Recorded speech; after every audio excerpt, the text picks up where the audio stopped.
बुलेटिनच्या सुरुवातीलाच महत्त्वाची बातमी आहे। मुंबई नागपूर प्रवास आता सुसाट होणार आहे। समृद्धी महामार्गावरील शेवटच्या टप्प्याचं आज लोकार्पण होत आहे। राज्याचे मुख्यमंत्री देवेंद्र फडणवीस यांच्या हस्ते हे लोकार्पण होईल। इगतपुरी ते आमणे या शेवटच्या टप्प्याचं आज लोकार्पण होणार आहे। मुख्यमंत्री देवेंद्र फडणवीस यांच्या हस्ते हे लोकार्पण होईल। मुंबई ते नागपूर अंतर आता फक्त 8 तासात गाठता येईल।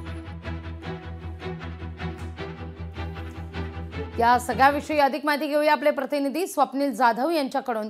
स्वप्नील, काय अधिक माहिती या सगळ्या संदर्भात?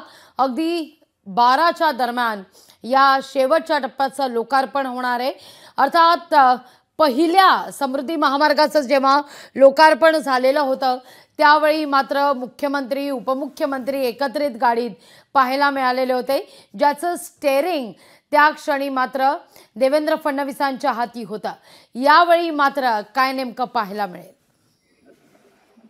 नक्कीच यावेळी नक्कीच भारत ते कोण करतं हे पाहणं महत्त्वाचं आहे। मात्र हिंदुत्व सम्राट बाळासाहेब ठाकरे महाराष्ट्र समृद्धी महामार्गाचा शेवटचा टप्पा आज लोकांच्या लोकार्पण करण्यात येणार आहे। एकूणच 12 वाजता याचं लोकार्पण करण्यात येईल। मुख्यमंत्री देवेंद्र फडणवीस या ठिकाणी उपस्थित असतील, त्याचप्रमाणे दोन्ही मुख्यमंत्री आणि मंत्रिमंडळातील काही सदस्य सुद्धा उपस्थित असणार आहेत। एकूण 76 किलोमीटरचा हा शेवटचा टप्पा आहे। या दरम्यान उद्घाटन झाल्यानंतर या महामार्गाची पाहणी सुद्धा होणार आहे। या पाहणी दरम्यान खरं तर स्टेअरिंग कुणाच्या हाती आज जातं हे पाहणं महत्त्वाचं आहे। मात्र या समृद्धी महामार्गामुळे एकूण 25 ते 24 जे जिल्हे आहेत महाराष्ट्राचे ते समृद्ध होणार आहेत, अशा प्रकारचा एकंदरीत हा प्रोजेक्ट आहे। त्याचप्रमाणे शेती असेल, इतर व्यवसाय असेल, पर्यटन असेल, या सुद्धा व्यवसायांना चालना या समृद्धी महामार्गामुळे मिळणार आहे। त्यामुळे या 76 किलोमीटरचा जो हा मार्ग आहे यामध्ये अनेक बोगदे आहेत, अनेक ब्रिज आहेत, तसेच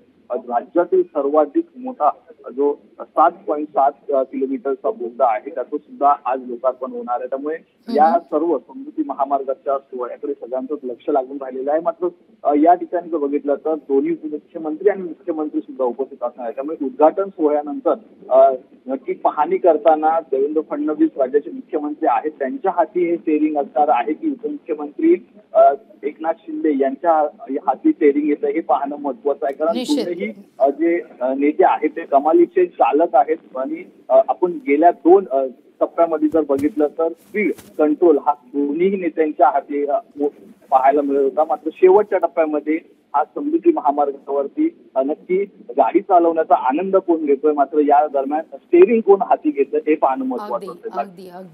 अगदी स्वप्नील, तुर्तास धन्यवाद तुम्ही दिलेल्या एकूणच या सविस्तर माहिती करता। लोकशाही मराठी ऐका, पहा, जागरूक रहा।